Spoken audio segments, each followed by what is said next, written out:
Welcome to C Films. In this video, we're diving into the movie Black Adam. We will discuss its storyline and its ending. We will also talk about movie cast and character. Moreover, we will discuss movie reviews and its box office. So here we go. Halloween weekend have rarely been good ones at its box office, and even less so during the pandemic. When there are not a lot of the solid movies in cinema, Saturday night is largely party night, not movies night. All titles this weekend are expected to gross $69 million, just 70% from last year. $64.3 million budget, a great drop for last weekend. When you line this is Black Adam propelled industry ticket sale 40% pre-pandemic.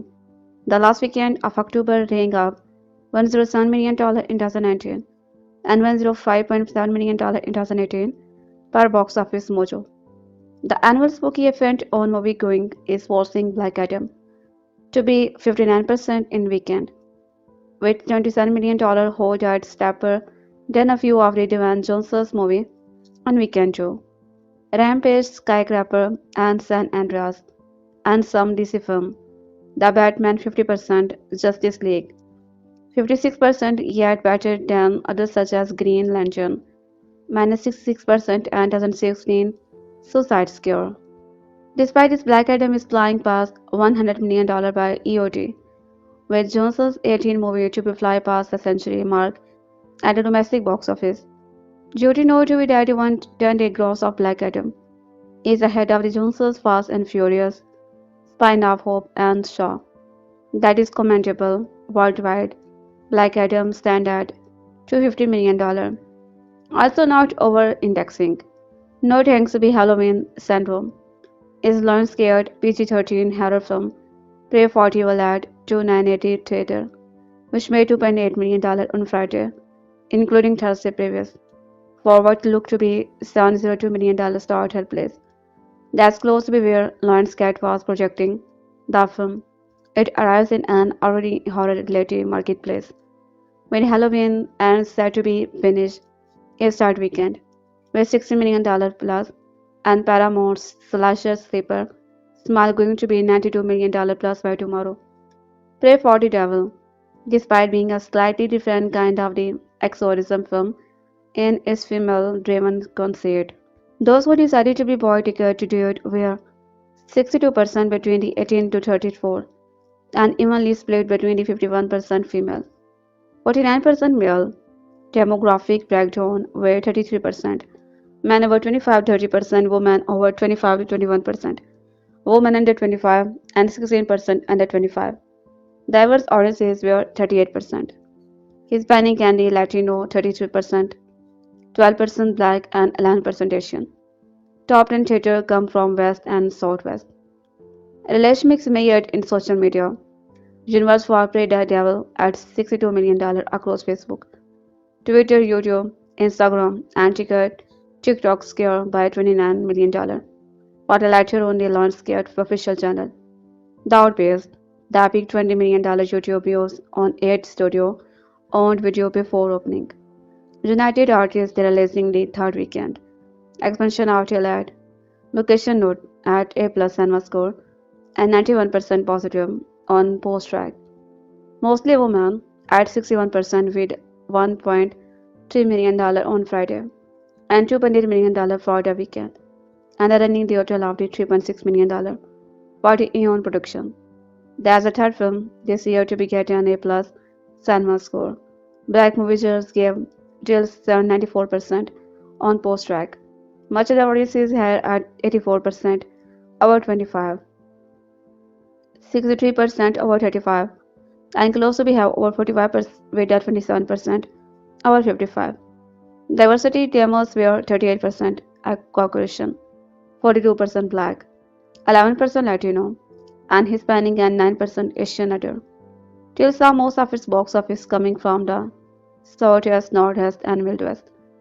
Says UAR, distribution boss Rick Lomas about it. The film's word of mouth and exists polling bodies well for a long term. Run out of a film at the box office. Our art marketplace for upscale drama is still recovering, and that had a drag on all films overall. Trafalgar releasing as a concert movie.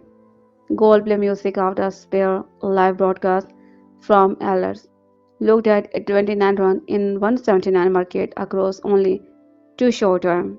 Focus features 4th weekend wide expansion of the tour feels at L1 made 340K on Friday for a $1.02 million 3 day and running total of the 2.48 critics loved the return of field directing after a 16-year break at 94%.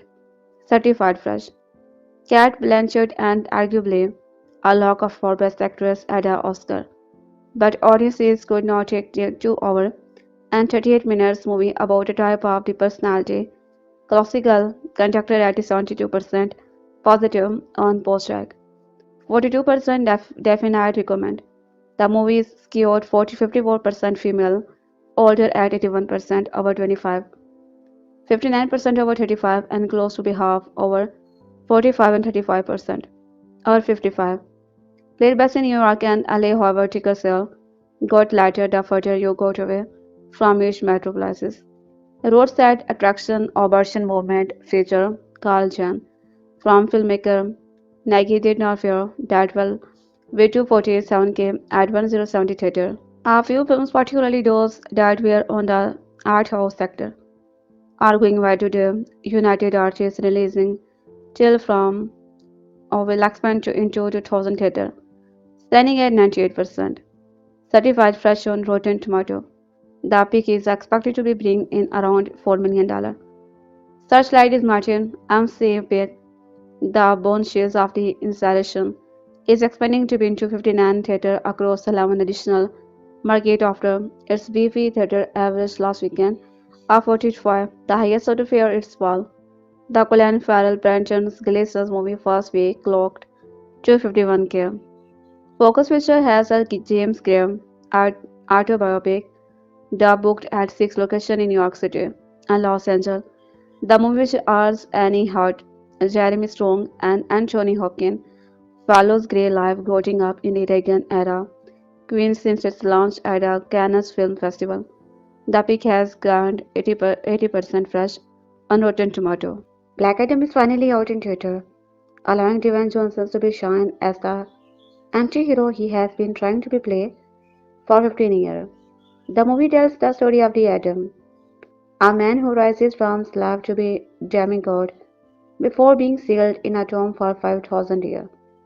When he is finally freed, the world has changed, and Black Adam needs to be figured out who he wants to be in this modern society. However, besides serving as original story to be the titular anti-hero, Black Adam also introduces a version of the Justice Society, composed of the Pierce Bronson as Dr. Fate. It's safe to say Black Adam has a lot of moving pieces, with a massive cast of the character that are central to the plot. So even if director Gold Sarah does a magnificent job building a thrilling action flick, fans might need time to be process everything after the credit roll. So now the people finally get to be see Dwayne Johnson DC debut. It's time to be recap all the main event and explain what happened at the end. 5 millennia before the main event of Black Adam was ruled by the tyrant king who enslaved his own people to work in the mine.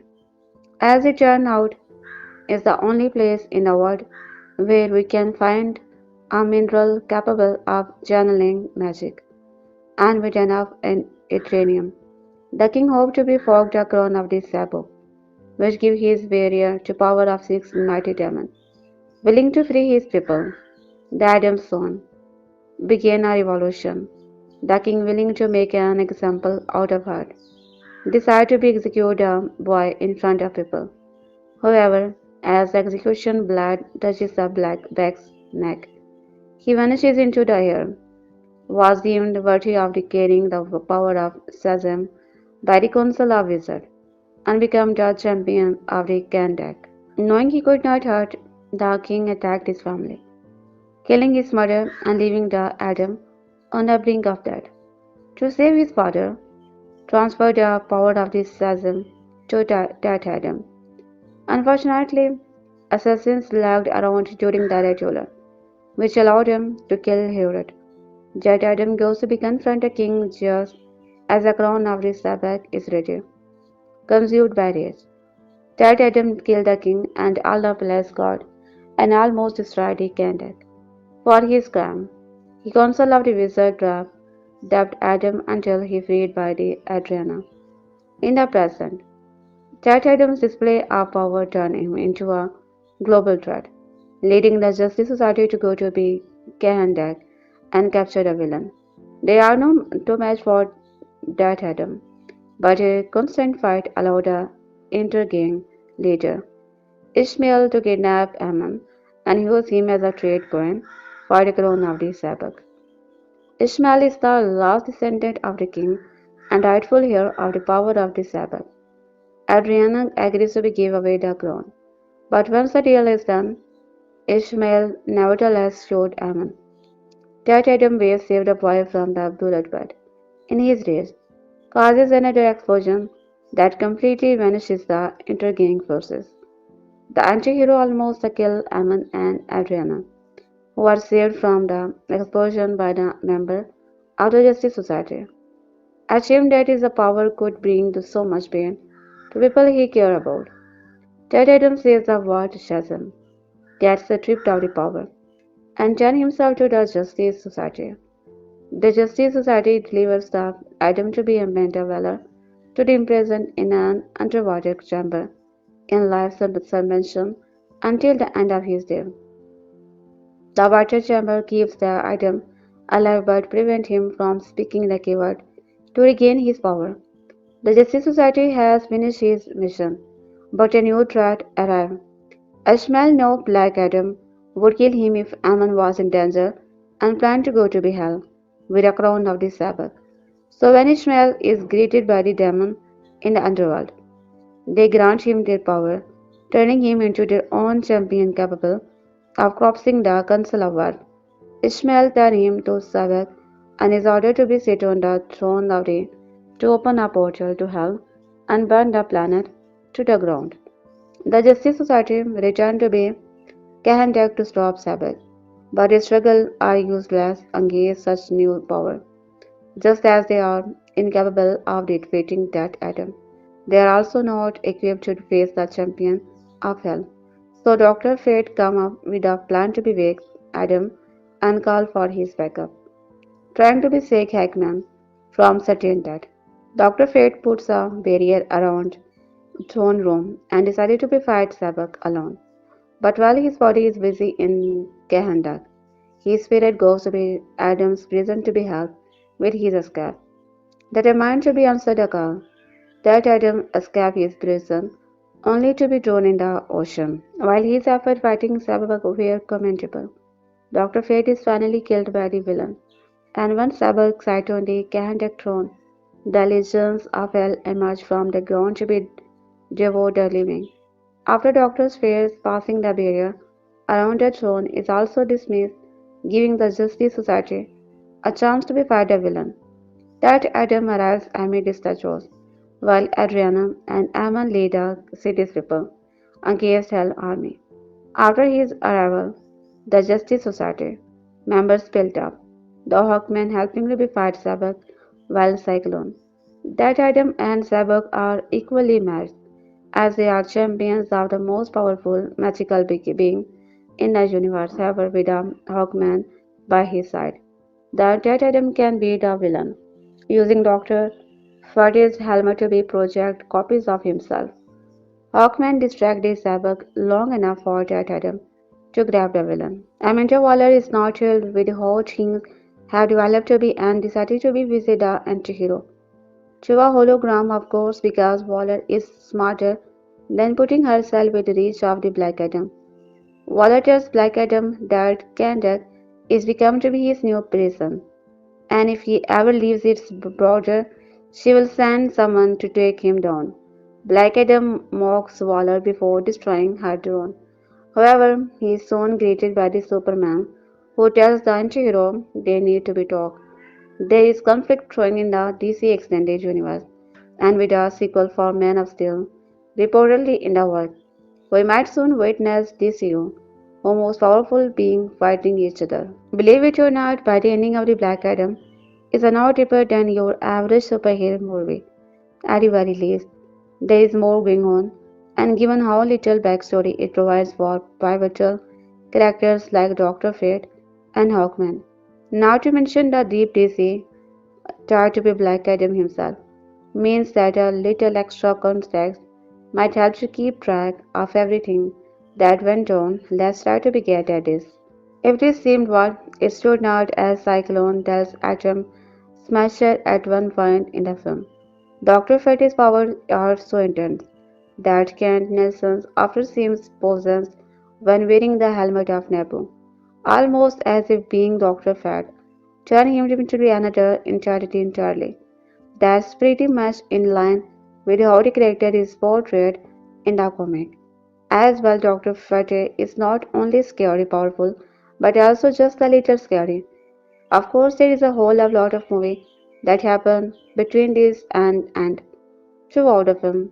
The traditions Ismail is hunting for a crown of the Sabbath, the artifact made from the magical metal of Adrenium is the same crown that his ancestor, King Ag, wore in the Kahndaq 5,000 years before. But the secret to the crown of the Sabbath is not that it granted varied power, but that you must have while in the possession of it. That is a part of life.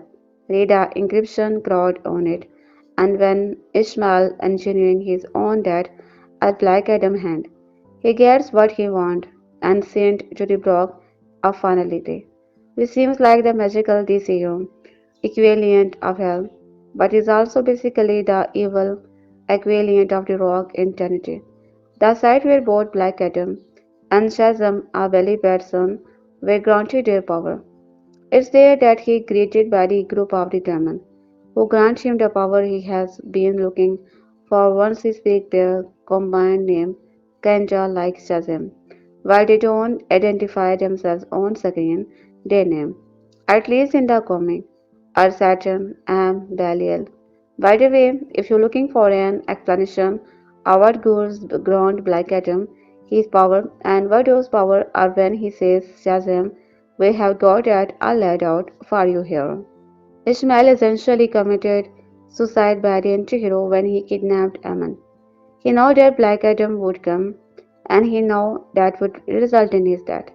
The fact that it came by the mystical lightning probably even had the Intrinium in the crown of the Sabbath is taken to the task force X as the Suicide Square.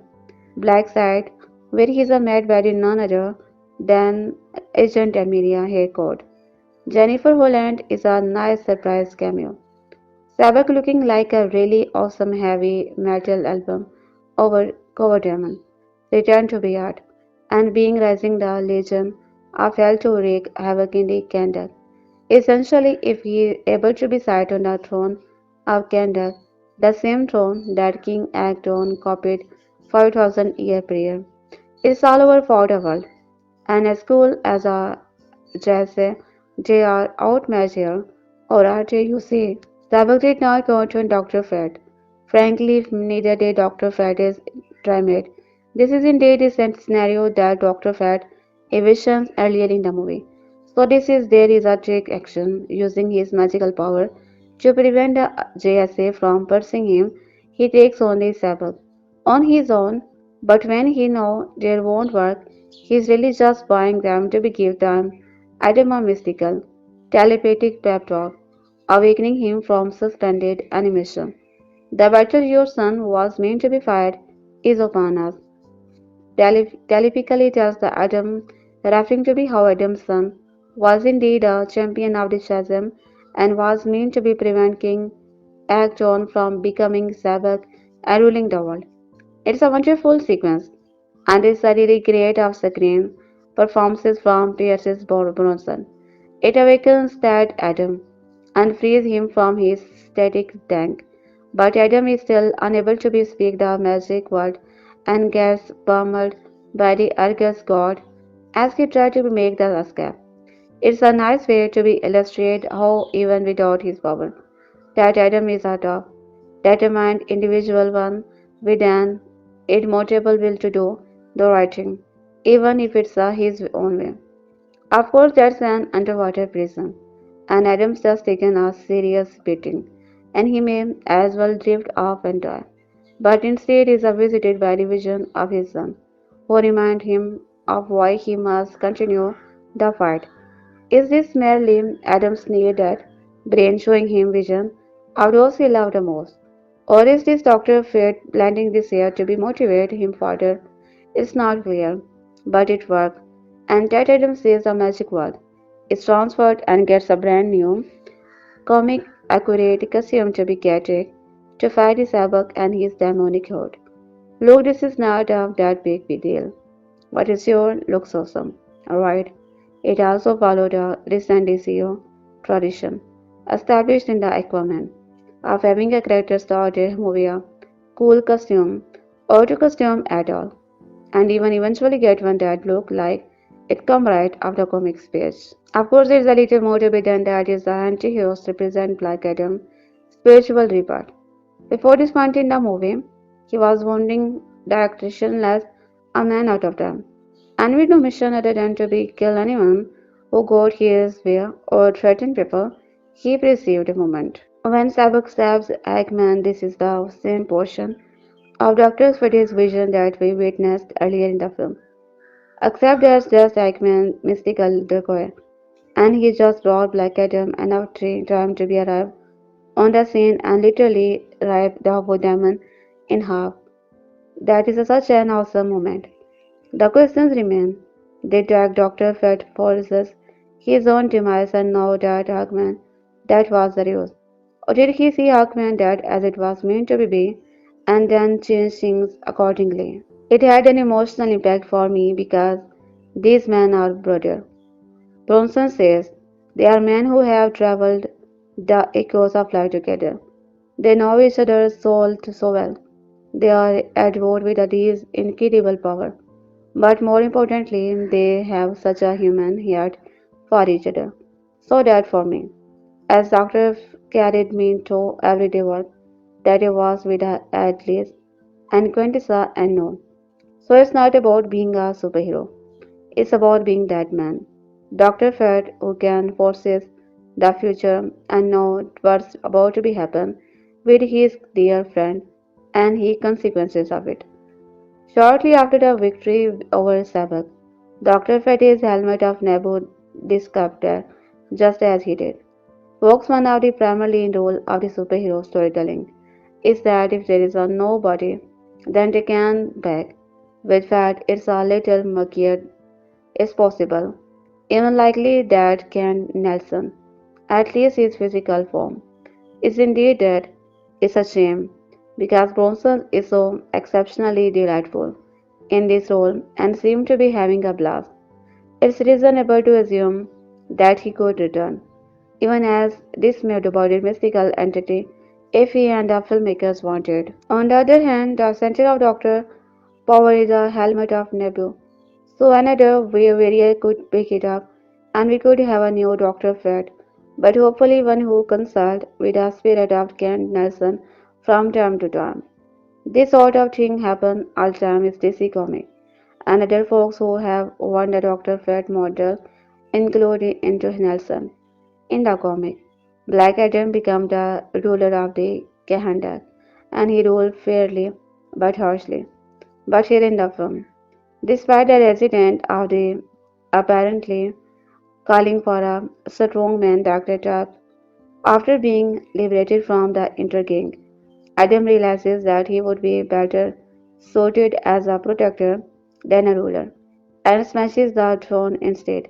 From a heroic standpoint, and in terms of trying a hoe on the character within the movie, it's the right movie. But I have to say, it sure would have been interesting to have a DCO that made a global power with a super interhero loaded leader sitting on a throne.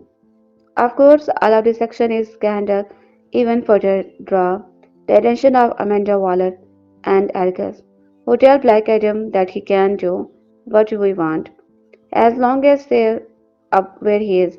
Even Adams, unsurprisingly, does not take well to be his distraught. She calls in a Superman, returning Hanny, of course breaking down all the implications of this historic word. Take another article in itself, and that's exactly what we have done for you right here. Black Adam takes flight in the DC Extended Universe's the latest film. Directed by John from a screenplay by Adam Hans and followed the titular character, who is reawakened after 5,000 years, on his journey to defeat a villain Sabbath. After a long period of time is development, Dwayne Johnson finally stepped into the anti-hero costume to make his DCO debut. After handing himself over to the Justice Society of America, who took him to be a secret task force's ex-location, where he could not hurt anymore. Dr. Fate called upon Black Adam to return to be Kahndaq is about to be defeat the powerful Sabbath once and for all. After wrapping him in the half and preventing Hell on Earth, Black Adam decided to be destroy Sabbath's throne as well, while encouraging the people of the Kahndaq to continue fighting for their freedom. Formerly taking on the name of the Black Adam, it is not long before Davis Waller sent an anti-hero a threatening message suggesting that if he step out of line Superman. In Black Adam's post-credit scene, Superman appears after Amanda Waller threatened to be anti-hero claiming she will call in someone who is not from her to be handle his immense power. That someone turned out to be none other than his beloved Kryptonian, who does Black Adam, and it's been a while since anyone made a word is nervous. Waller seems confident that a Man of Steel can take that Adam considering how powerful the superhero is. And Harry's return as Superman suggests he could reappear in a potential Black Adam sequel. Following his last appearances as a Superman in Zack Snyder's Justice League, it was assumed fans had seen the last of Savile as a famous DC hero, at least for a long while. There were no plans for Superman to appear in a Black Adam. But Johnson's fought for the cameo because the whole point for Johnson for having a solo movie was to make way for Black Adam Superman battle. Savile filmed a post-credit scene in September 2012, igniting the hope for more to a character in the future. Amanda Waller's presence as Black Adam is confusingly considering how her arc ended in a pacemaker, with her daughter and the rest of the Task Force X team outing her involvement with Project Butterfly and questionable behind Waller's operation. What's more, Waller's work with the Task Force X has typically drawn the ire of the superhero in the DCU, and they have not worked with her in past and likely don't agree with her method. In Black Adam, Hawkman, in Adamant are only hero and villain. There is no in between. Considering Waller is lives in a morally grey area that's skewed toward the villainous. It's a wonder why Hackman and the rest of the Justice Society, with the leader of the task force at all, it's possible Walker realized that no one on the suicide scale was powerful enough to take on Black Adam. It could also be that Hawkman sees working with a Waller as a lesser evil. Since Black Adam is not someone Hawkman sees as a hero, he must be a villain, which means he has to be put away before he hurts anyone else, at least in the eyes of the Justice Society. It's likely Hawkman believed that working with Amanda Waller was the most efficient way to do that. Throughout the Black Adam, Dr. Fred kept seeing vision of the Hawkman that it grieved him to be think his old friend could die, and Kent was even more rattled knowing the Carter Hell was not afraid of that. Dr. Fate realizes one way he could save his friend from facing his doom was to fight Sabbath on his own for a while before calling on Black Adam for assistance. However, preventing Hickman that is not the only reason Dr. Fate sacrifices himself. By this point in his life, Kent had lived for a long time with the helmet of Fate. He would see the nervous future vision of even that blended together in the Dr. Fate was said to be their power, but he would experience his enough to be realizes he had seen enough. In some way, Kent's power were a curse, and he was wary of them after so many years of seeing the future. The constant barrage of the image clothing his man to dad never knows silence of peace. Dr. Fred wanted to be finally sees into the future and not see anything at all. It's possible Dad only made his decision after seeing Hackman's death, which is something he likely could not hear to witness, thus making his own fate. Filing Dr. fears that Black Adam was the only one who could defeat Sabbath, who wanted to be bring hell on earth. After ripping him in half, Black Adam sat on the villain's throne with Adriana suggesting that anti-hero could rule Kahndaq if he wished. That Adam and other idea, however, completely destroying the throne, while it would have been seen and now to be assumed the throne and rule Kahndaq, especially considering he was already considered a people champion. Black Adam had seen that all-consuming power could do in a person. Black Adam is on the big screen and Dwayne The Rock Johnson has finally made his superhero debut as he embodies the role of the misunderstood champion Teth-Adam. Now we all know that Dwayne Johnson has already built a reputation for himself as a modern action hero. The movie is set in the imaginary Middle Eastern country of the Kahndaq, an ancient and once proud lord currently occupied by a mercenary force called the Insurging. It's only been out a few days that this extended universe movie has already created a big buzz at the box office despite a mixed review. Now we all know that Dwayne Johnson is without a doubt one of the nastiest actors in the industry. So as soon as we know that we would be making his debut in the DC Extended Universe, we know that his movie was going to be a must-watch. With being such a nice guy, you want to be root for the guy no matter what he stars in, right? Well, that was our intention going into the cinema to watch Black Adam. Let's start off by saying that The Rock is electrifyingly brutal, and action in this movie is just non-stop. You can most definitely tell that Black Adam was a role he was born to play, and it's just the role that he naturally thrives in. He is in the ultimate bad, and thought of him working with agent, other heroes and villains after the movie is so exciting. During the press tour of the movie, Dwayne Johnson revealed that his movie is the most important movie of his career to be did, labeling of Black Adam his present project for the DC Extended Universe. For the past 15 years, Dwayne has been fighting for this movie to get the green light and dragging it toward production, and finally his wish has come true and we love that. Despite a mixed review of the new movie, The Rock took to be Twitter recently to say that in the end, the only thing that mattered to me is send the people home happy, and that's what happened always fought for.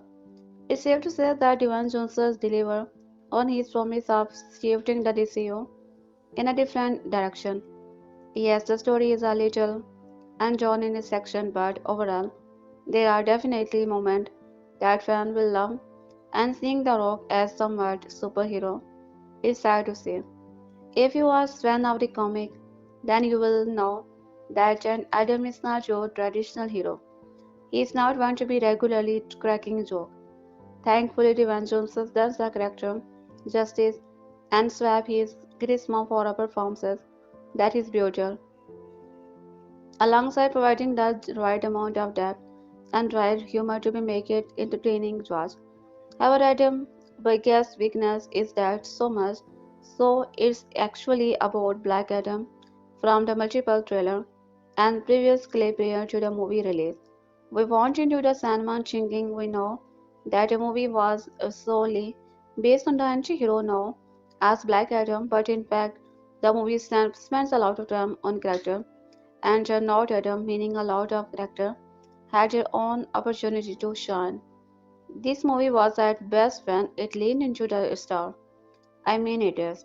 The Rock's, after all, his charm and charisma is what elevates his movie. For such, it's all clear to be seen that Dwayne Johnson was made for this role. You know, Ryan Reynolds is basically the real-life Deadpool. Well, Dwayne Johnson is Black Adam. Now let's talk about the Justice Society. First of all, let's not get confused with our DCU Justice League, but a Justice Society felt more established as a superhero team than the Justice League. You can agree to be disagree. The Avengers card a bunch of superhero package of not but seriously. Hawkman reminded us of action, Pierce's Bronson character gives us the strange and chronicle. Continue characters Atom Smasher remind us a lot of Spider.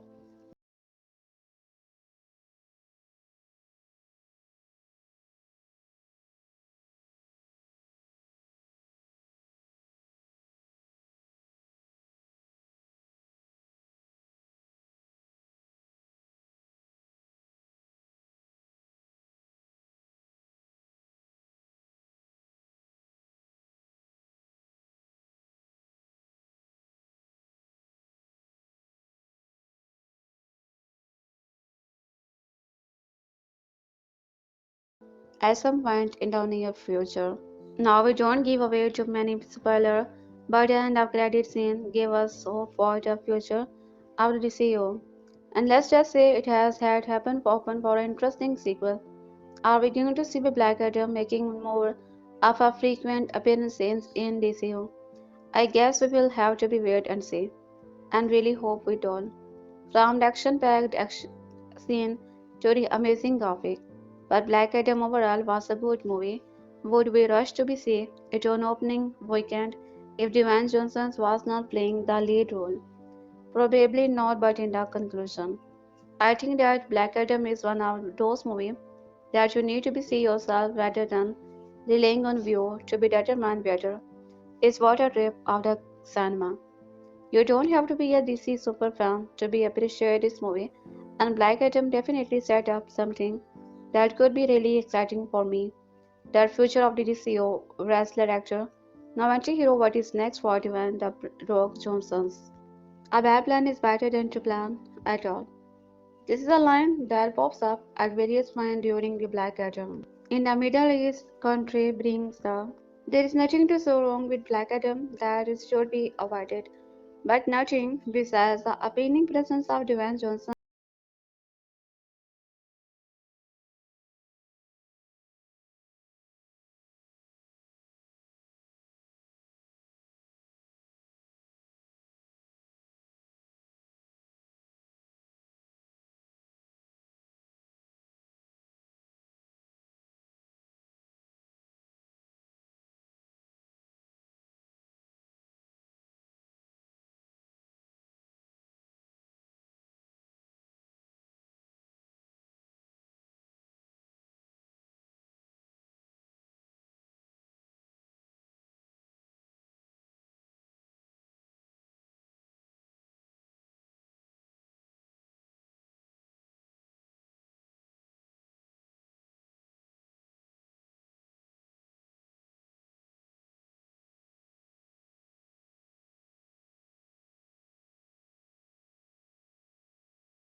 Discovered ancient ground made of the powerful substance titanium. She sets in the train a sequence of events which laboratories Johnson's might have atom. But the Justice Society of America intervened. They cannot tolerate this new Draco fight to be there. Must surpass him, pursued him to be collaborator or Hackman, ally Dr. Fred, Atom Smasher, and frankly they are in a better moderate in terms of charisma. After 15 years of the lobbying for a Black Atom film, Dwayne Johnson finally donned a black and gold uniform. Johnson leads the cast of the talented actor playing hero and villain relatively known to be these who don't follow comic. With DC films,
uncomfortable with his moral, regardless of how his world has changed around him.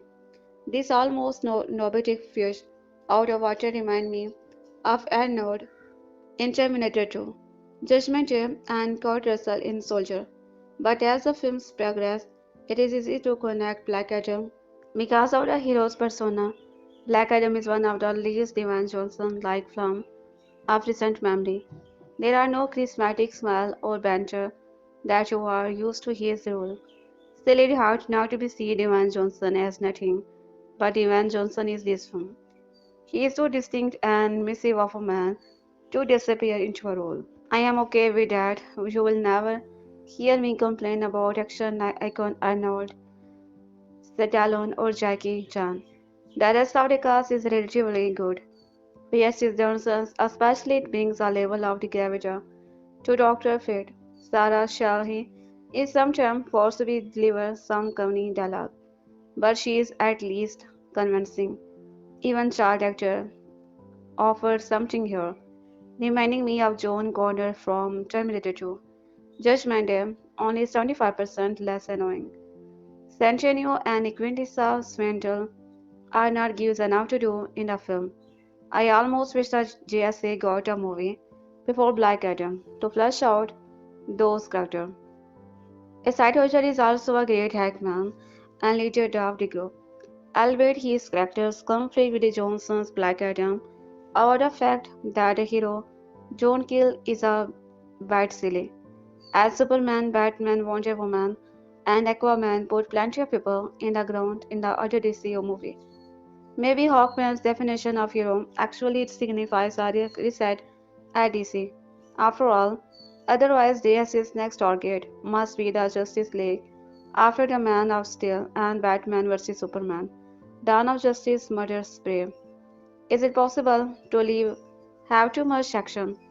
Don't get me wrong, the action sequences had special effect and pretty enjoyable, even with the final villain looking rather cartoonish, but it almost seemed that action is a pack to hide the fact that there is not enough blood otherwise. Or maybe there is a deep plot as a mean of protecting the persona of Johnson's character. After all, it is not like the man with no name films pause to give Eastwood a chance for deep inflection in his western. I could have taken 10-minute affection away to give Cyclone and a Cantinode Atom Smasher as a decent backstory. But this is Black Adam movie, not a JSA audition. The only genuine surprise of the project was its handling of the geopolitics. How normal women in this world feel about their superhero has been discussed in film and television for the past decade, particularly Captain America, Civil War, Batman vs Superman, Dawn of Justice, and the Falcon and the Winter Soldier. Black Adam goes on one step further and uses the JSA as a proxy for Western in Westernist policies. Surprisingly heavy commentary for a relatively simple film. Black Adam is a success, depending on your expectation of the film.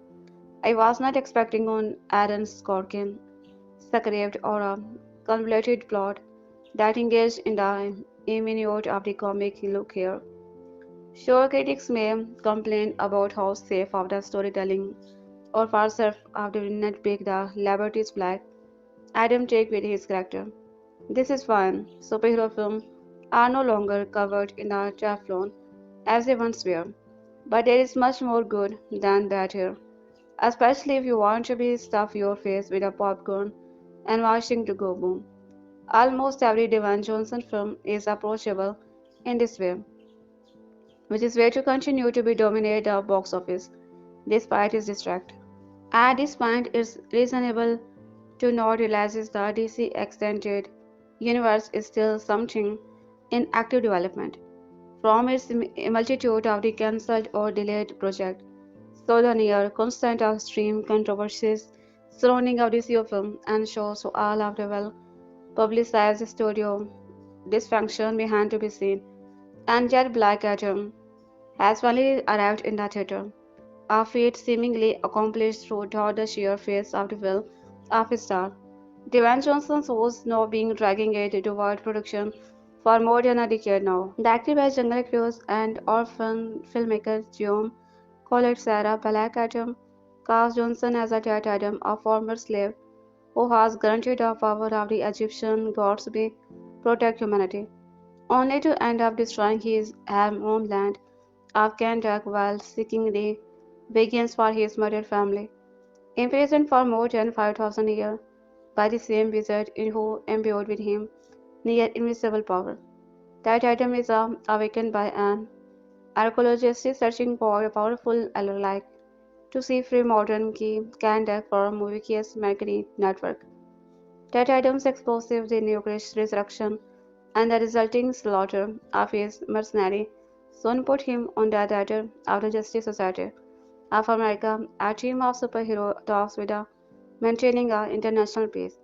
Thomas decided whether he is a potential enemy to ally to the world. Johnson is joined in the cast by the Aldis, Hodge, Outer Compton, JSA leader Carter Hall, Pierce Bronson's the superhero Sorcerer's Kent. Outside of the film's superpowered character, Sarah Shahi, the archaeologist who awakened the Teth-Adam,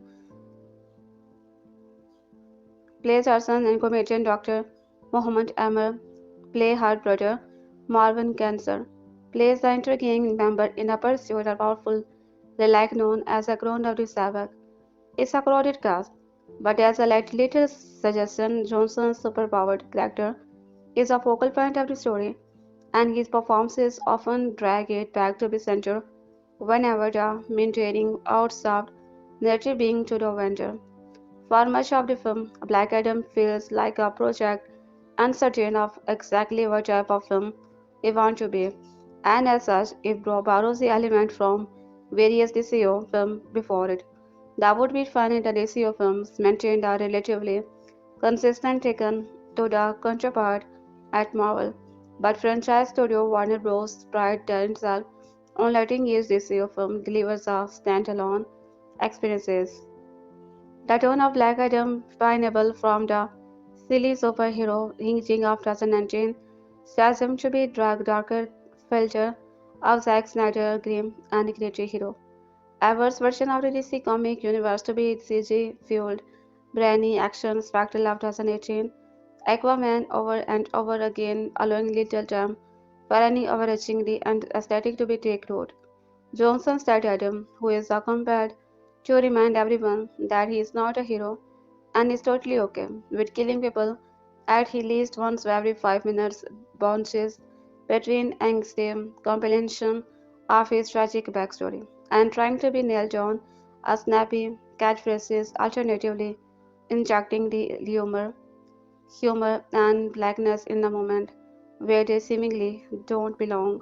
The film's decision to make that Adam's willingness to kill villain his primary defining the characteristics is also puzzling given that WB and the CEO filmmaker have spent a decade insisting that superhero character killing people is no big deal. Superman, Batman, Wonder Woman, and countless other DCU heroes have killed hundreds of villains across the DCU film. So the suggestion that Adam's approach to be justice is somehow it at odds with Adam would understand superhero to be film force in Black Adam. Black Adam is now the first character that comes to my mind when thinking of who could headline a DC movie. Starting out as one of DC comic best villain, primarily in conflict with the Captain Marvel's Shazam, the ancient Egyptian super being has since transformed himself into a more morally embodiment character. For reasons now only to be him. The Rock Johnson has seen of character also known as Teth-Adam. As a comic book creation he was bound to play, and after more than a decade of development, here we are. But Black Adam, the movie directed by Jim Collier and also starring Aldis Hodge. The controversy is shut down. Supposedly, the Justice League is in limbo, and Exotic, who's been quietly in charge of DC movie, Walter Hamda, has just accepted the building. There are movies in production and films waiting on the release launch, while Johnson himself has suggested the Black Adam might lead DC in a new direction, with him helpfully acting as an advisor of some sort. But based on the Adam Black movie itself, we don't think that's the case. When the movie begins, we meet the Adams as a slave 5,000 years ago, with his native land of under the tyrannical rule of king, and the brutal ruler has his slave digging for Atrenium, which may or may not be similar to James. That Adams and the king's reign, just as a latter is putting down a brutal revolution by receiving the power of the seven wizard. This is activated by seeing the world. Shazam and turning into one nearly invisible, massively powered being who lays waste to be everything around him. Soon he is imprisoned again, this time by the wizard who realizes he may not be worthy of their power after all. Cut to modern day, Kahndaq where archaeologists and Rihanna Jones and his associates are trying to be tracked on the ground and use it to be contact from the rule of his criminal organization in intergang. He is actively drawn the attention of task force, ex and government super being watchable Amanda Weller, who dispatched the Justice Society. We mentioned earlier that the Sandverse is no more, but we are pretty damn sure that Zack Snyder secretly directed this movie anyway. It has so many of his trademarks, that is a dull gray and brown color palette, countless ominous sort of cloud, road, sky. Heroes filmed look like out, or at least theaters of details, an endless scene filmed in slow motion, or sometimes speed up slow motion, with every single moment scaring a Pendra's patron way that rely is dead. It's also super self-serious, which does not play to Johnson's servant as an aspiring, rather jovial performer. He's got a physical presence as always, but even as that Adam slightly loosens up throughout the course of the picture, it still sounds like he's even saying his you one-liner through greater did. Played like a great mark cross between the 800 of Dread and MCU tracks the Destroyer. He's just big, but he feels hollow, even when his tragic secret is revealed to third of the way through the movie. There is a little tragedy involved in because kind of come out of nowhere, and because we rarely never develop any empathy with the dead Adam himself. On the plus side, there are a few nice moments between Adam and Adriana's son Ammon. Hodge and the Bronsons spark whenever they are on screen. Not a movie about him. And a few moments of exhilarating action scenes through the blender style editing and murky CG overkill.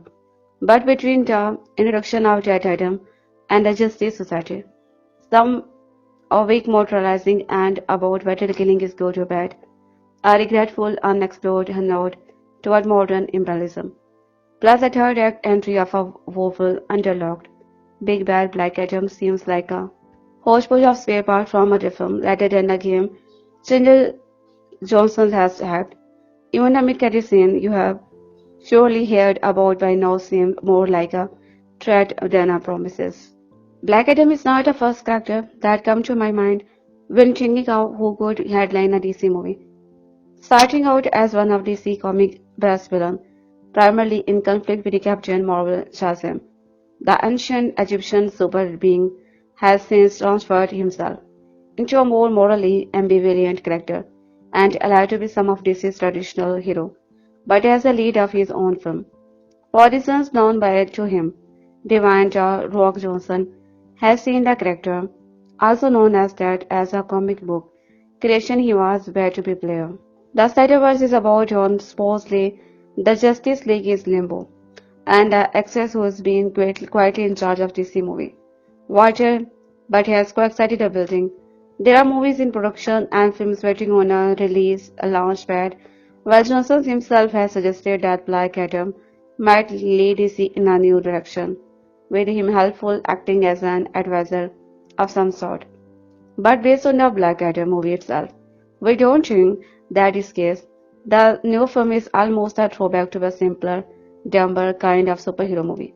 It follows a series of the Red central narrative beats, but it does not offer any chance to get to know the main character it introduces. Instead, the spectacles speed rapidly from CG heavy action scene to CG heavy action scene while barely catching its breath. It simultaneously asks a lot of the audiences and very little, with the end being a rather forgettable conclusion that only points out how, when the movie began, we made Dan Adams as a slave 5,000 years ago, with his native land of the Kahndaq under the technical rule of king. The brutal ruler has his slave digging for Ethereum, which may or may not hear similarities to be James Cameron, from which I can fashion crown of saber, which will give whoever wears it limitless power. That Adam sends the king's regain, just as the latter is putting down a brutal revolution by receiving the power of the seven wizards. This is activated by seeing the world. Shazam then turning into a nearly invisible, massively powered being who has played ways to be everything around him. Soon he is imprisoned again, this time the wizard to be realizes may not be worthy of the power after all. Got to be modern day Kahndaq where archaeologist Adriana Drum. He is actively drawing the attention of the Task Force X and government super being watching Amanda Waller, who dispatches the Justice Society, Hackman, Atom Smasher, and Cyclone to deal with his nemesis as is Adriana, and her son desperately try to be convinced Adam that he can once again be the hero and Kahndaq has long waited for. We mentioned earlier that this Sandverse is no more, but we are pretty damn sure that Zack Snyder secretly directed this movie anyway. It has so many of his trademark, the desaturated dull gray and brown color palette, countless ominous shots of cloud-rolled sky, heroes framed to be look like God, or at least status of the deities, an endless scene filmed in slow motion, or sometimes speeded up slow motion, with very single moment cutting a Venteria's spotness of where the early is noted. It's also super self-serious, which does not play to Johnson's trend and easygoing, rather jovial performer. He's got a physical presence as always, but even as Teth-Adam slightly looseness of the throughout the course of this picture, it still sounds like he's women saying his few one-liner true gift to date. There is a little tragedy involved in that because it kind of comes out of the nowhere, and because we really never devoted any empathy with it at Adam himself, a problem that affected every other character in the picture. Adriana Hudson and a fellow adventurer are just a normal put on the board chess pieces who are intended to be give us a keyhole into all his craziness. His perfectionary gets little better than the Justice Society, who actually parried a Justice League in DC canon. By contrast, this fabric organization is just thrown into the mix where really is a handshake. Hodge are quite good in their role. The best things about a movie, really. But the younger members are more annoying than not, and we don't get any scene of who this team is. There is an argument to be made about introducing the superhero character without delving into the tiresome origin story, but it does not work here, even with the pretty awesome costumer. We need some kind of the entry into the history of this character and their legendary team, but it may as well be some bench warmth for the suicide scare to viewers who are not the hard. When we particular friendship is tested by the specific guessed what would probably be a heavily emotional moment in an Avenger movie just comes across as manipulative here. On the plus side, there are a few nice moments between the Atom and Adriana's son Eamon.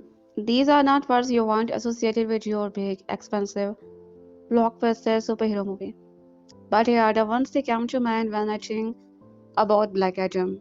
The rock superhero, anti-hero, DC debut is all of this and more.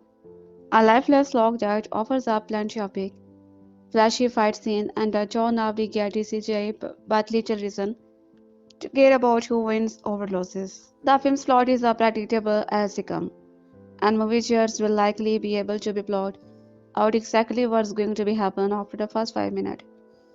The characters, most of whom are introduced in this movie, including the B-list heroes of the Justified Society, are shallow and uninspired, relying entirely on cliches and superpower to snag even a smackdown of your attention. It's an odd narrative choices to be introduced Dr. Fred, Hawkman, Cyclone, and Atom Smasher, all at the same time in a film that's not directly related to be any of them. There's too many new characters, all at once to be really give me any of them substantial character arc of motivation. And ultimately these are the potentially interesting characters are sold short. The non-superhero characters academic revolutionaries and her son Eamon are meant to be the emotional anchor of the film. They are good citizens of the Kahndaq who just want freedom from the nefarious intriguing occupier. This is a broader Muhammad services as welcome, if formally comic relief. But all these are usually generic stand for actual people. There is no depth to be any of them. And why does everyone is Kahndaq only speak English for a film that pretend to be give a damn about the colonialism? Its critique of the foreign meddling is slim as the rest of the plot. It's equally jarring to be have every citizen of Kahndaq speak with a vaguely Middle Eastern accent except for a champion himself. The Rock's Black Adam sound as American as apple pie. Imagining Dwayne Johnson's a cheesy Middle Eastern accent for a full run of this film make me downright queasy. Black Adam is all spectral and no substance. It's a super movie without a spine. From start to be finished, outside a few bites of welcome, humor, and some fun fight scene. This is as font in a superhero movie get. That's par for the course of DC and Warner Bros. These days, the DCU is particularly synonymous with a mediocrity at this point. Thankfully, the whole thing only lasts 2 hours and 4 minutes. It felt like a much longer film, thanks to its lack of anything even remotely resembling dramatic tension. Another movie about a cosmically powerful supervillain threatening to be destroyed the world that's ultimately stopped by the time the credit roll. How exciting! There is no suspense when the stakes are too high to ever actually come true. When you make the central conflict to be impersonal and unrealistic, Apathy sets in, apathy and boredom, and by the sixth or seventh big fight scene, the tedium is almost unbearable. Give us character we care about and put them in actual danger. Give our hero top choices. That's how you create tension and audience's investment. Then again, without any major overhaul out at Warner Bros. And DC and some serious and searching about the future of the DCU. I am not sure that promises is the right word. Maybe threat would be more appropriate. The last two DC movie I have seen in theater. This and the Batman. Maybe useful cure for insomnia, but not much else. Subjecting myself to be yet another lackluster DC. Snooze fest sound, more like a threat than a promise. Then again, I do have a good nap. Black Adam is a film that's been in the development seemingly forever. I remember reading about the Rocks trying to get this project out of ground all the way back in high school. I am new, regrettably 27 for context. Something of a dream role. Of his, he has been complaining of his superhero debut for 15 years now. While I might be coming off as overly flippant, how else should one approach a let's say superhero movie, especially one as pleasantly mediocre as this? I have touched on my soft spot and simultaneously disdain for the trend of anti-hero villain film in pre-review for Morbius and a bad book eyes. And I have come to be report that Black Adam is neither as woefully boring as the former nor as endearingly creative as the latter. No, after a very rushed first 40 minutes, likely caused by the multiple cut required to be carried down to a PG-13 rating. The cab outside finds itself setting into the somewhat familiar, yet nonetheless pleasant territory, largely thanks to the B-movie sensibility of its director, John Collect, who appeared to be sending the rock to be jugs yet again for Jungle Cruise. While characterization are not Black Adam's strong suit, thankfully the humor and action is something decent, and unlike many of his contemporaries, the film does often show secular heroes dispatching low-tier baddies violently.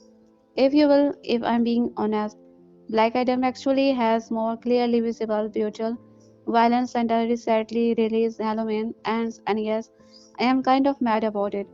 The action is, however, just one part of a massive blockbuster. A film that also includes commentary on the Iraq War, a slavery backstory that frequently looks like it about to be turned into an ad for 5 gum. Remember those introductions for a term, new superhero in the Justice Society of America.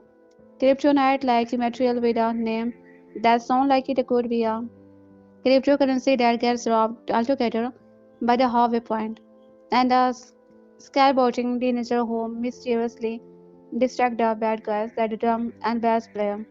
While some of these notions and could have been genuinely interesting, it flashed out. The film was instinctively rushed to a notebook of the scribbled idea, resulting in Black Adam feeling like the cinematic equivalent of bubblegum. Something that is pleasant enough while you are chewing it, but then you spit it out and forget all about the whole experiences. Hi, you get some five. Dwayne Johnson's larger-than-life physics make him an ideal actor to play a superhero, and Black Adam actor to his a trend, resulting in a reasonably entertaining origin story of a Middle Eastern slave who is transformed into a god. The latest installment in the DC Extended Universe too often scramble to be convention of its genre. It's a film suffused with a hokey punchlines and a predictably gaudy action set pieces, but some compelling performances and director Colette Sarah B-movie flourishes prove to be sufficient compensation. Johnson has mostly relied on his unassuming charm in recent film, but Black Adam finds his surrounding a more brooding demon sword. Opening in the UK and US on October 21, Black Adam features a protagonist who insists he is no good guy, an indication of his comic book picture, slightly darker tone, albeit not so dark as to keep general audiences away. But although Johnson is probably a bigger draw than the characters he is playing, Ernest starred for superhero Fair Shared Land in Draw. After a prologue set in 1026 BC, the film flashed forward to be modern-day Kahndaq, a fictional Egypt-like country ruled by an evil organization known as Intergang, hoping to find an ancient magic rune that can help liberate our people. Widowed Professor Adriana and her plucky son Ammon end up failing Teth-Adam. Colette Sarah previously worked with the Johnsons on Jungle Cruise, allied at Disney film. Black Adam is essentially a bigger budget version of the Knowing Lever. The top thriller is a previously made, but his imbalance is warranted for a character so powerful that, in one of the pictures, more McBear running joke, any mere mortal trying to stop him quickly discovers all they have done is ensure their own doom. Without a smirk or clever quip, the door Adam sends humans hurtling through the air or saves them lightning innocent base that don't better this antihero, as he does not believe he need to be an adhere to any moral code. Disappointingly does the screenplay make from tiresome genre glitches, beyond obligatory and credit teaser. Colette Sierra delivers certain comic relief. Sanchino plays the dorky Justice Society newcomer Atom Smasher and the CGI legend fight scene. Even the Justice Society members' superpower feel familiar. Arthur Brosnan is quite lovely as our thoughtful successor Dr. Fate, who is both blessed and cursed to be able to see the future. Bronson is not the only actor who brings some grace to the proceedings, is training as an activist is determined to make sure her son grows up in a better than the one she has known, and Hodge exudes grizzled nobility, playing a traditional comic book hero whose self-righteousness will be challenged by his interaction with his mighty being. As for Adam, he only wants to be help his fellow mechanics, but he will be forced to team up with a distrustful Haikinen after one of the Adriana's forced friend turned out to be the part of Inter gang, seeking the all-powerful crown for himself. Johnson has mostly relied on his assuming in recent film, counterbalancing his impressive build with a silly streak. But Black Adam find him as summoning a more brooding them easily conveying the inspiring grandeur of a winning full god. To that end, Collect Sierra incorporates several arresting shots of Adam simply hovering the sky, the character beginning to grasp the fighting potential of his incredible power. It's hardly spoilers reveal that maybe, just maybe, this anti-hero will end up surprising everyone by becoming a good guy. But well, it may be expected. Johnson's gentle humanity makes the transformation appealing without his sacrificing Adam's bitter edge. A bitterness whose Rose will eventually learn more about. Black Adam hardly is superpower cinema, but at least its start gives it a little musical. One of Black Adam's many unnecessarily brawl between the Dwayne Johnson's abnominious anti-hero and the more conventional superheroes of the Justice Society of America take place in the room of the super-obsessed kid. The blows and the blast the fighter apart posters dedicated to be Superman, Batman, Wonder Woman, and Aquaman in a visual representation that director John Colacera is trying to be distance himself from Zack Snyder and his DC Sandwork. But the film never make a convincing argument for what should be built in its place. Black Adam is our set stopped with a underdeveloped concept and characters that have been done better in later show the film, loosely combining plot elements from Black Adam's arc in 52 and JSA. The film is mostly set in the generic Middle Eastern nation of the Kahndaq, which was home to be the earliest human civilization, using the same fairy tale structure as an intro to Black Panther. A lengthy exposition dump at the beginning of the film explanation that Kahndaq has conquered nearly 5,000 years ago by a tyrant who enslaved his own people in order to craft a magical crown that would give him dominic power. When a young champion had the courage to stand against the king, a group of wizards gifted him with a mighty power, the same ability that would eventually be given to be Billy Batson is Shazam, immune with the literal power of the god that Adam destroyed the king and his place. But afterward he was sealed away, along with the crown. Kahndaq has since become a resource cursed country.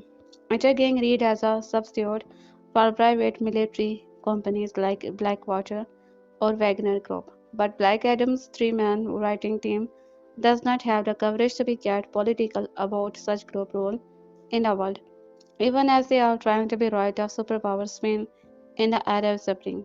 Academic Tom Raider, Adriana leads the group with a brilliant plan of rooting the crown out of his 5,000-year hiding place in order to be rehired in elsewhere.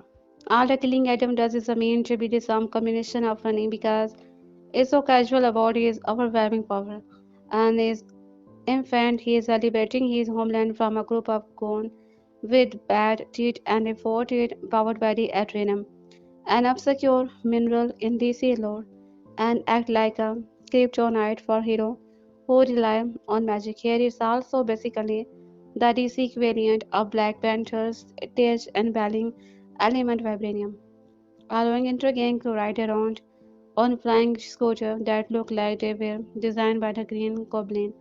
For a while, the biggest problem Adam has is the stand to be kill people too quickly to properly deliver the heroic catchphrase Adriana's son Ammon insists he should have, but Adam is too overtaken to be loved free, according to his task 4X leader Amanda Waller, reprising her role from Peacemaker and various suicide scare. She deployed the Justice Society of America to be taken captive. The JSA slandering insists that Adam is not a hero.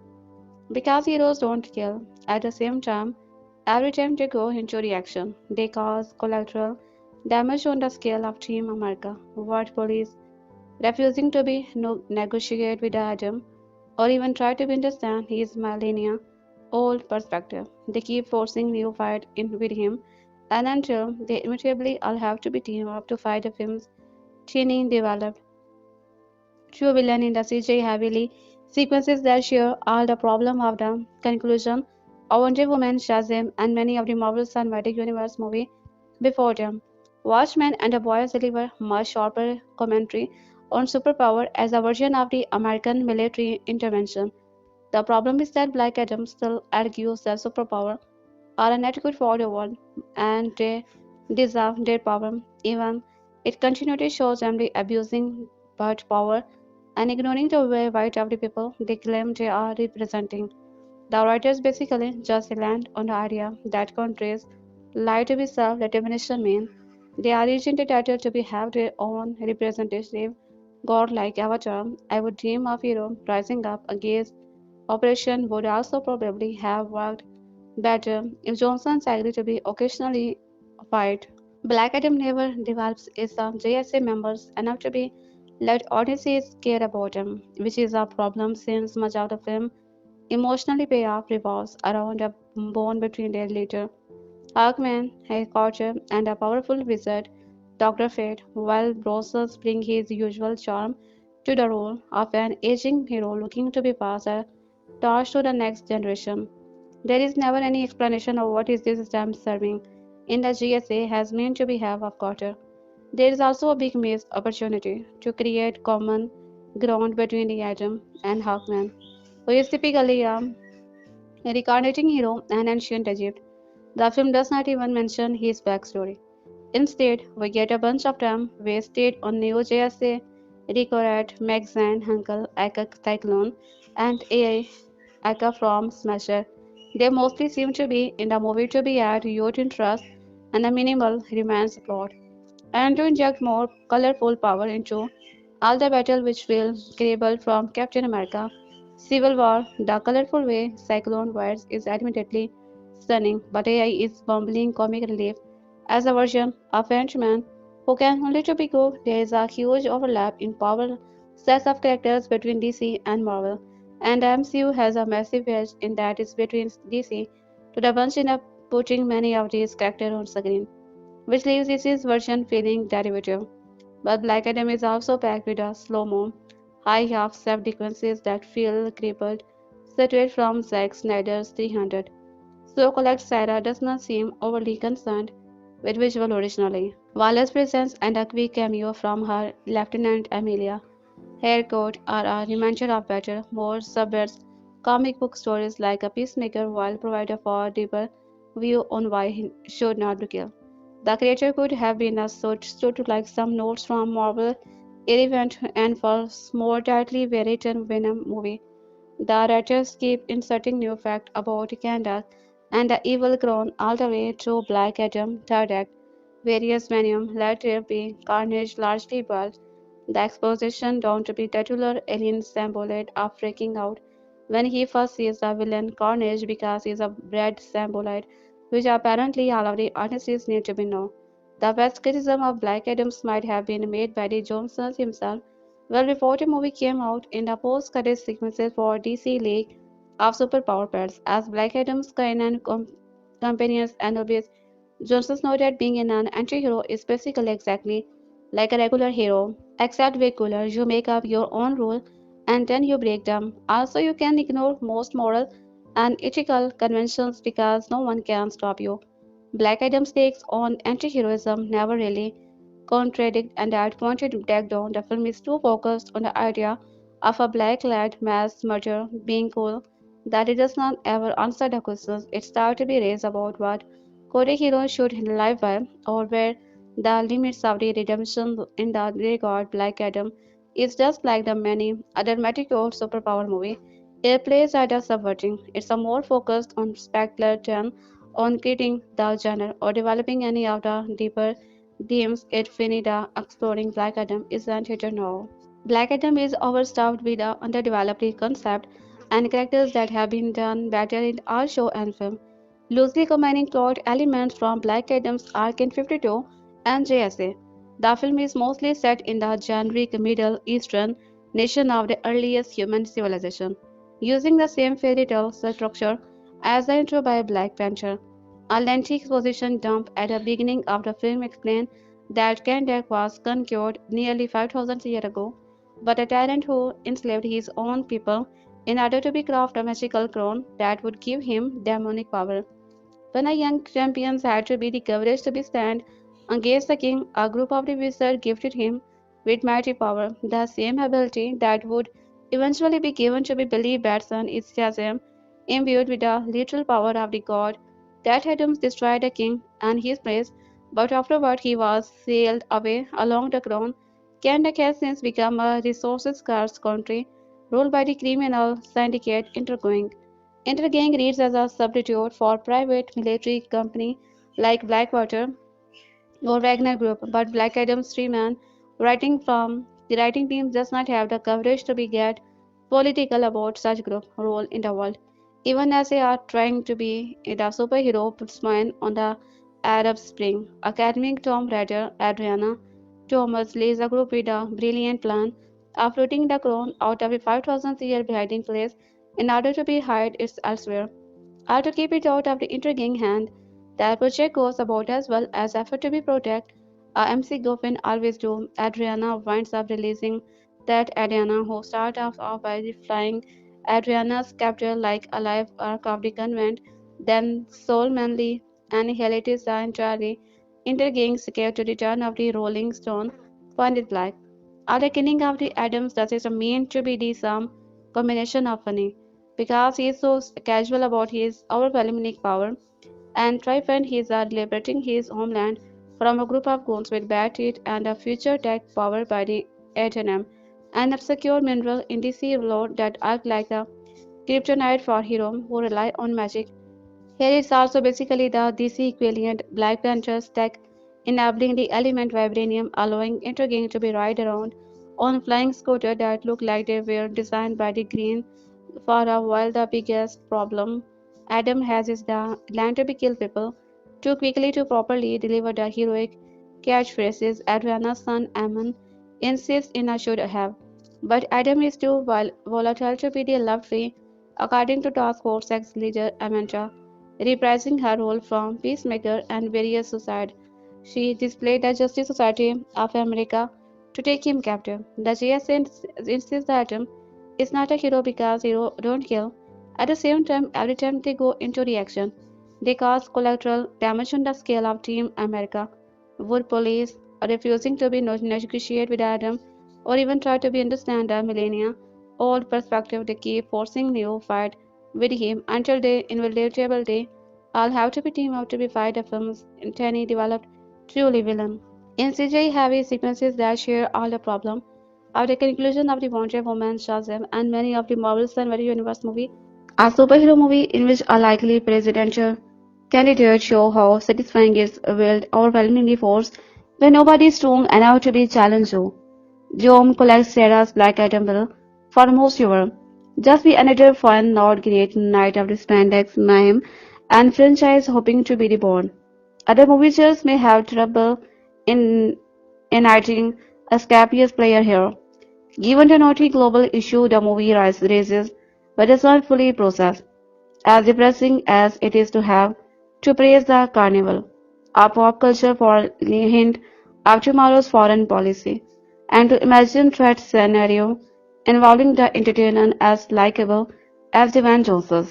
So before asking if it is fun or not, let's acknowledge Black Adam is all about your merit of defending American musical to be words of sport, and it can very easily be read as an argument for absolutism, almost as easily.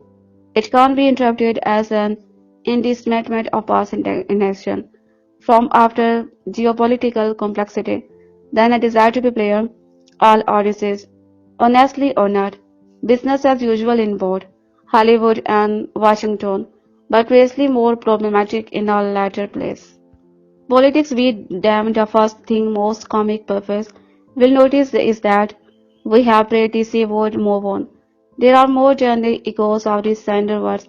In the very first sequences we get a slow-mo and flying globulus of blood that could almost be outtake from 300 conspiracies slow-mo Blake that film, and humor mongers will already know of the stronger ties to be Zack Snyder's film. Identification with the microsite of the DC mythology might explain why, after many superpowered co-star here, he accepted one is pleasant. The Shazam of the David S. Sandberg surprisingly charming 2019 films would be a welcome. We do briefly see the wizard who gave Billy Batson his power. In flashback to an ancient Egypt-like kingdom called Kahndaq, a king forces his subject to toil in mines seeking the magical mineral Eltrinium. Hoping to be start a revolt, a young boy is instead captured. But Jesse is about to be re-executed. Wizards rescue him, transforming him into a godlike champion who immediately destroying the king and his home in a large field battle. Johnson's is productive warrior Teth-Adam gets most of his briefing on the modern world from Ariana's son Ammon. Mother and his son have secretly been working against Intergang, and possessing the magic realm only make them bigger target. But Teth-Adam cares little about their trouble, and the boy of not knowing violence is the answer to his such problem. Others take a greatest interest in America Hackman, enlist a Dr. Fred and some less famous hero to go retrieve the crown and lock it up. They zip around the globe in a jet whose detachable cockpit would make any billionaire owner of the Phallic rocket Venus and proceed to be here, at least like enforcer of a Western power structure. The script does little to be help non-DC scholar here. Hodge brings his heart as to be Hackman, Allah, another guy who's just be sunburned about enforcing the status quo as Teth-Adam is about killing anybody who, like, looks at him wrong. The films dramatize their clashing approaches well while sympathizing with the conflict people. After this Kahndaq, they sure wanted a West help when they had no treasure to protect now that Adam style hold more appeal. Johnson's creator, magnetic, anti-hero, volatile, and antisocial, he does not fly so much as talk this guy. His weight opponent like the bundles of the weightless CG pixel they are, and the special project serves the character well, setting him up for adventure. One soap will be less predictable than this one. And maybe while Teth-Adam slowly resembles a coherent moral worldview over the course of the many movies, America can grow out of a spinning tendency to elect celebrity with no experiences in making government work sadly that it will take more than wizard and magic rock. A superpower movie in which a likely presidential candidate shows how satisfying it is to be viewed overwhelmingly fierce when nobody is strong enough to be challenged. Black Adam will, for most ever, just be another fun, not great night of spandex, mayhem, and franchise hoping to be reborn. The new movie Black Adam came out on October 21, 2022. This movie was made by the Seven Works production, with the co-founders being Johnson and Jenny Garcia. The film was also overseen by Hiram Garcia, the company's president of production. This movie has been a hit so far, and there is ever a sequel already in a development. It is PG-13, so I would say it is definitely a great movie for teens and older to watch. Summary: after nearly 5,000 years of being imprisoned, Teth-Adam has finally been freed. He is soon faced by the Justice Society, who want him to give up his power. Of course, this won't be done without a fight. My personal review: I went to see this movie with no expectation and was pleasantly surprised. To say the least, in my opinion, this movie was done very well, especially the special effect. There were a lot of action scenes and the plot was somewhat complex with several emotional points. I have enjoyed watching Dwayne Johnson, The Rock in the Cell movie, but this movie was the first time seeing him act as an action figure like this. I was pleasantly surprised by his ability to take on the character.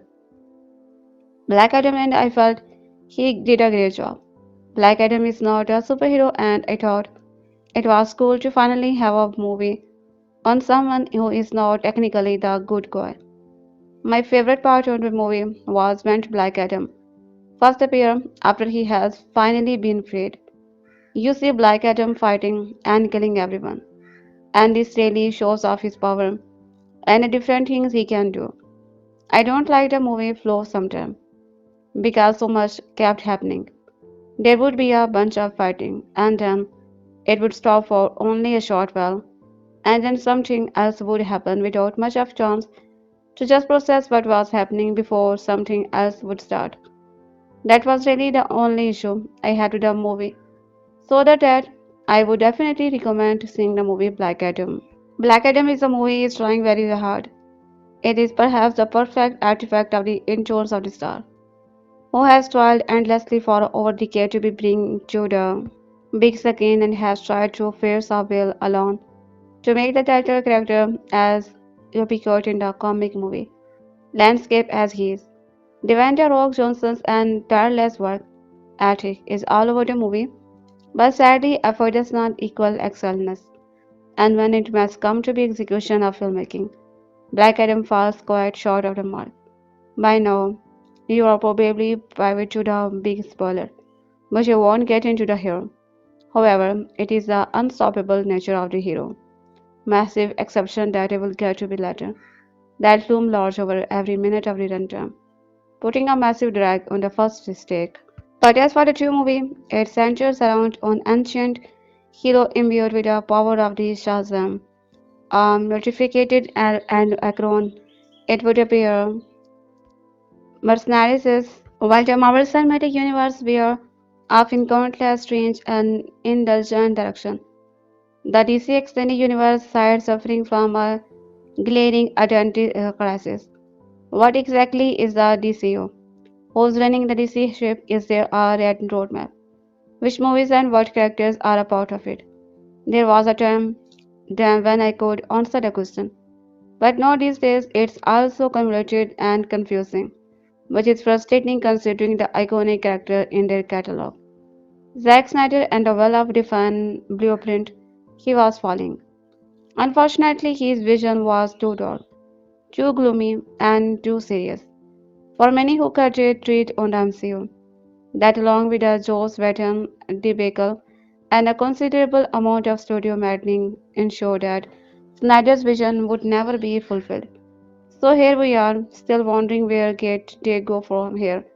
Sure, DC Films has put out some incredible movie, The Batman Joker etc., that are not connected to be their extended universe. But what about the DCU? Enter Dwayne Johnson's and Black Adam, a pairing that attempt to bring balance and, more importantly, direction to the DCU. The engrossing superhero epic, Zack Snyder's Justice League aside, Black Adam is the first DCU film since 2018. Aquaman that genuinely feels a part of something bigger. I am not knocking smaller and more individual projects, but a sprawling universe needs interconnectively and continuity with Black Adam. It looks like the DCU is finally ready to be delivered that once again. Once the film biggest trend was also one of its biggest question marks Dwayne Johnson. The wrestler turned movie star bring a load of influences and notoriety to be whatever film he is in. But he also has a truly larger than life personality, which begs the question, would we be able to be see beyond Dwayne Johnson to see Black Adam? The answer turned out to be the resounding, and it's a large part due to be Johnson himself who gives the lights out performances. He is surprisingly restrained, at intense and menacing, and slightly funny in some good moment of levity. Directed by Joan Colette Serra and written by the trio of Adam, Hans and Scalo, Black Adam quite intentionally avoid heavy exposition within this origin story framework. The most we get come in our prologue. We are taken back to 2600 BC. In the country of the Kahndaq, a despot named and enslaved his own people, forcing them to mine for a mysterious metal called Etranium. The corrupt king wanted to be metal to befog the people, powerful crown of the Sabbath, but the people revolt. Legend says a champion named Teth-Adam was granted the power of the Shazam which he used to be killed and free Kahndaq. In the present day, Kahndaq is oppressed by a high-tech organized crime syndicate called Intergang who are seeking the locations of Crown of Sabbath. Knowing the dangers if Intergangs gets in hand on the crown, archaeologist Adriana and Thomas take the artifact to be secret chamber deep in the mountain. It also happened to be the tomb of that Adam, when she and her team are ambushed by a square of intergang soldiers. Adriana recites his inspiration that summons that Adam himself. With Adam's arrival, the people of the Kahndaq believe they have finally found their champion, but his power presence is discovered by the Amanda Waller, a ruthless government who dispatched the Justice Society of America to be apprehend him, with a team consisting of the with metal empowered Hackman, Master Sorceress Dr. Fed, the wind controlling cyclone, and atom smasher, who can grow enormous height by the manipulating his molecular structure. The JSA set out for Kahndaq. A big chunk of the movies operate within an interesting moral grey space as it rests with a question. Is Adam the hero longed for by the people of Kahndaq, or he is a dangerous villain who needs to be taken into the custody? They are questions that will shape the very battle. JSA and Adrian, as well as the inevitable team up later on, once a more sinister threat arises. The movie offers to be easy answer. Adam's willingness to be brutal to kill his enemies clearly poses a problem for the JSA. All of that makes for the kind of the compelling dynamic that superhero movies rarely engage these days. But make no mistake, this is a popcorn genre film. True and True Black Adam is the epitome of action packed with Colette Sarah putting together several terrific set pieces. Every character gets their moment to be shine, with Hodge Hawkman and Abrams's Dr. Effort making intriguing new addition. But this is a Black Adam's show. Johnson energizes things with his magnetic anti-hero, great and grandiose which push the PG-13 rating, yet are still very much in tune with his character. It is noble effort to avoid the usual origin story trapping. Black Adams bypass a lot of meaningful backstory, leaving us with a few too many questions. I was hungry to be know about the Justice Society and what is Waller's connection to them. That said, Black Adam does an admirable job introducing new pieces and charting new courses for the DCU, all within a mostly self-contained story. Obviously, those keep to be rolled their eyes at franchise building or DCU movie in general will find plenty to nitpick. But Black Adams accomplishes everything it needs to be. It offers big action and cracking new character. It puts its own unique stamp on the superhero origin story, and it set DCU on an exciting new trajectory. Black Adam is now showing in theater. Cheaper treasures, perhaps even dumber films have been saved by the presence of Dwayne Johnson. So why is this his latest so doggedly immune to the redemptive power of the rock? The key is in the secret ingredient. the priceless element that bestows unimaginable power on its owner. In this story, which is cobbled together this ghastly generic Middle Eastern backdrop, it is allegedly a rare stone called atrinium. But in fact, this is a red herring. The most valuable element that one that unlocked Johnson's considerable appeal. As writer more prosaic, humor give the man a couple of jokes and a work magic. Starve him of the gags as just loud, baffling screenplay does, and was left is stony force, grave voice posturing. Johnson plays an all-powerful entity called Teth-Adam, the savior of the country abdicated, but he has been injured in a scared mountain for millennia. Meanwhile, his country, in 1986, John Scott, son of the late Guardian's owner and legendary editor C.P. Scott, did something unheard of for media here. He gave up his stake for the greater good. That means a guardian can't be bought, not by private property, nor by a conglomerate, and definitely not by a billionaire looking for a political mouthpieces. So here are three good reasons to make the choices to support us today. Our quality investigative journalism is a crushing force at a time when the rich and powerful are getting away with more and more. We are independent and have no billionaire owner controlling that we do, so your money directly powers our reporting. It does not cost much and takes less time than it looked to be read this message. But this unique model also means we depend on readers like you from Pakistan to be help found our work. If you would rather the news you read was the result of decision made by journalists and editor, not shareholder or ultra wealthy tech bros, then well you know what to do. Directed by John Sarah and featuring a remarkable treat performances by Dwayne Johnson, the spiky and the majestic Black Adam is one of the best DC superhero films to date. This tale of the gloomy, seemingly malevolent god who appeared in a long-occupied Middle Eastern nation rejects most of the choices that blend, if even, the good entries in their genre. For its first start, it presents its little character, a champion who challenged the despotic king thousands of years earlier, as a frightening and unknockable force with a bottomless appetite for destruction. Known by his ancient moniker Teth-Adam, his re-emergence from a desert to prove both a miracle and a curse of for people who played for someone to defend them against corporate mercenary. Throughout the rest of his reigning term, Black Adam leans into the inevitability of Adam's evolution toward good guy status, condensing the transformation of his title character in the first two Terminator. There are even comic parts where pro people try to teach Adam's scadism, and again, a Black Adam then star in drops of a micro sentimentality that used to be the common in the old Hollywood drama about loner who needed to go involved in a cause of decided moral compasses or recognizes our both. But the sharp edge that the film brings to be early part of its story never dull. Adam initially comes seems as much of a literal as well as a figurative force of nature as Godzilla and other beasts in a Japanese kaiju film. It's initially hard for people in Adam's part to tell if he is good, evil, or merely different to be human concern.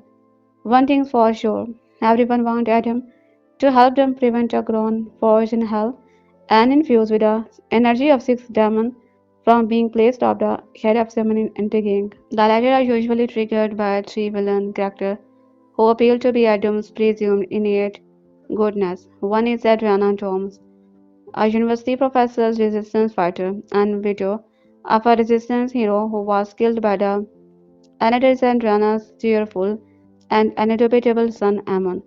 Somehow, the secret Barry Adam and Shop resist the temptation to be value in unearned sentiment. It also comes from the violence which is presented as an inevitable result of character, personalities, ambitions, and duties rather than being associated with any particular code or philosophy. The framing plus the sprays of blood and images of people being impaled, shot and crushed pushes the movie's PG-13 rating to the breaking point like Indiana Jones and the Temple of Doom and the Green Line, with a PG rating nearly 40 years earlier.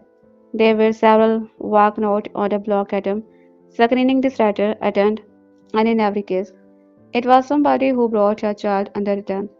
In fairness, they may not have expected the movie to begin with a flashback that climaxes with a slave at a construction site getting a gut stabbed and thrown off a cliff, and a boy being threatened with a beheading, or for a title, characters or obliterated an army with electrical bolt and his bare hands second after his first appearances.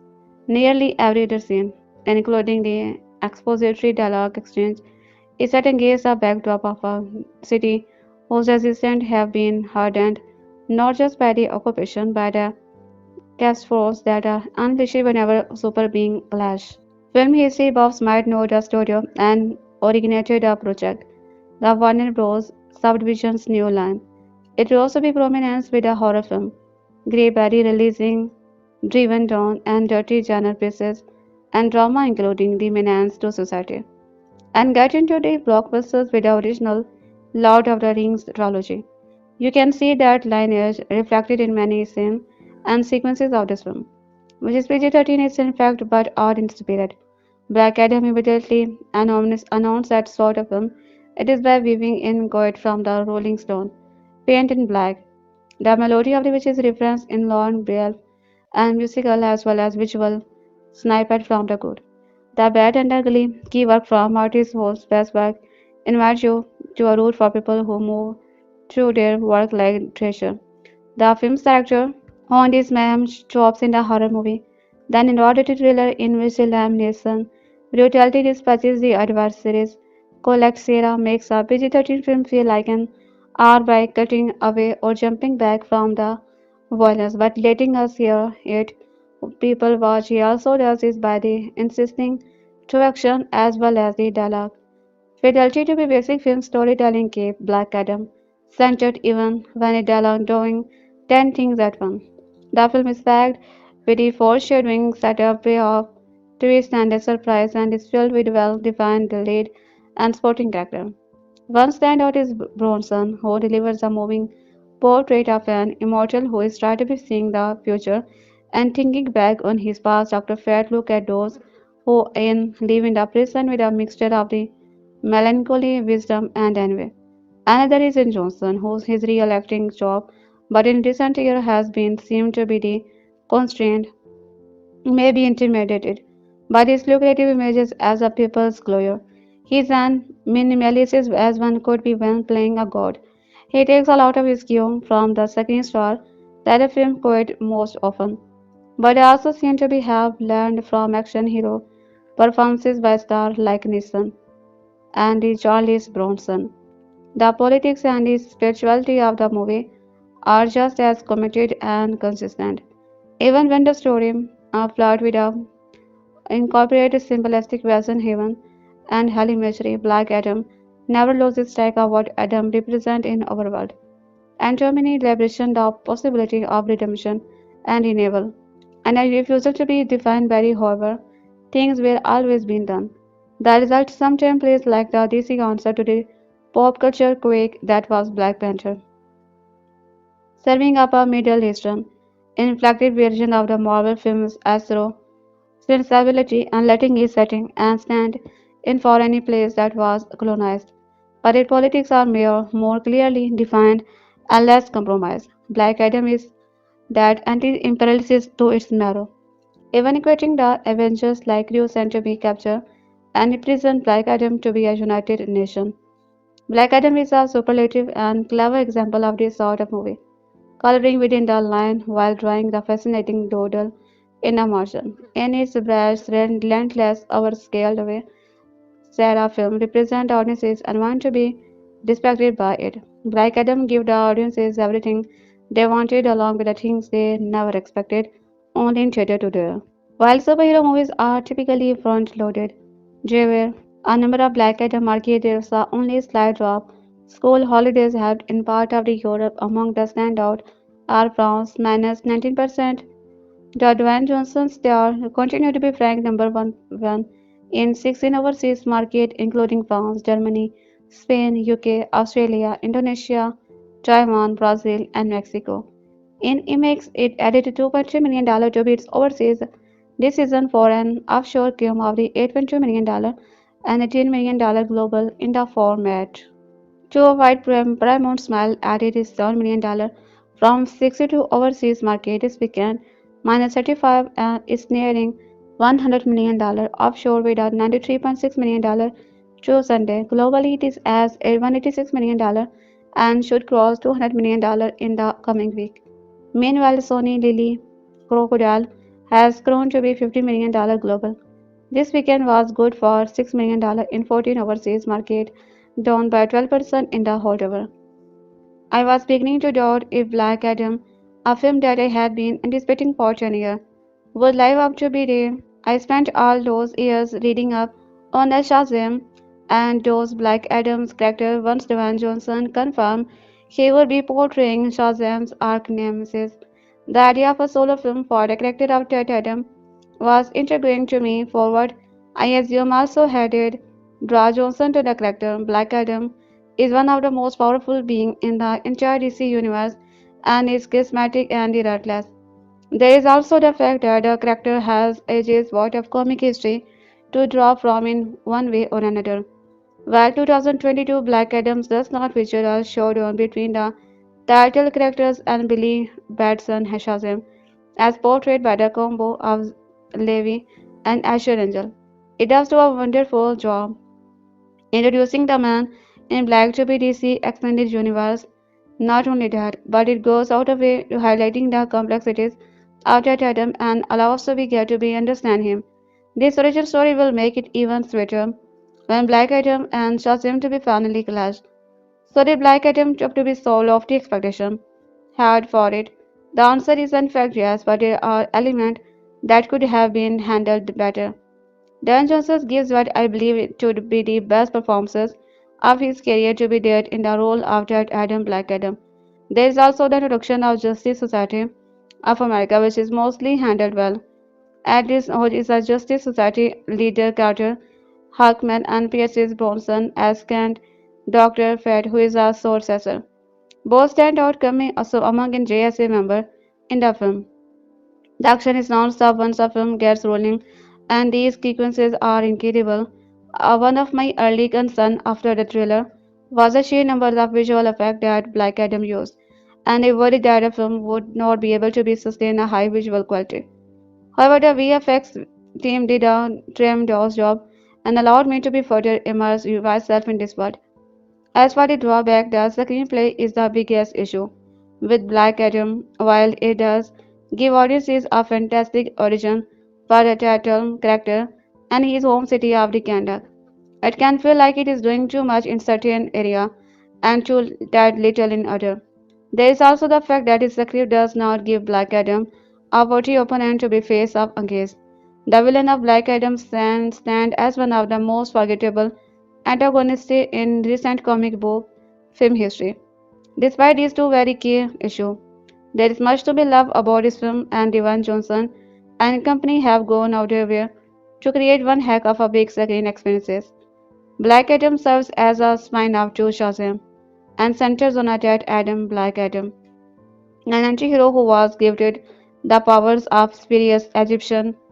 Ted Adams' awakens his modern day after being imprisoned for 5,000 years and bring to dish out his unique brand of justice. One of the most common criticism I hear about Dwayne Johnson's career is that he basically portrays himself in every film he is in.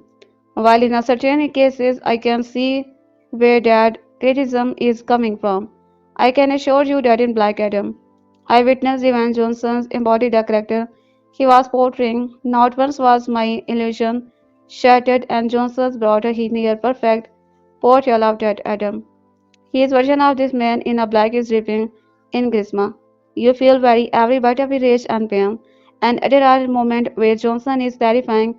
These performances, along with his characterization, is exactly what was needed to make Black Adam compelling. To be honest, without both of this thing, you would end up with a villain that is a cardboard cutout and in no way worthy of his own film. Black Adam's backstory is slowly taking place from various areas of his history with new element in help create an anti-hero and make you think. if that Michael B. Jordan's skill aided in Black Panther.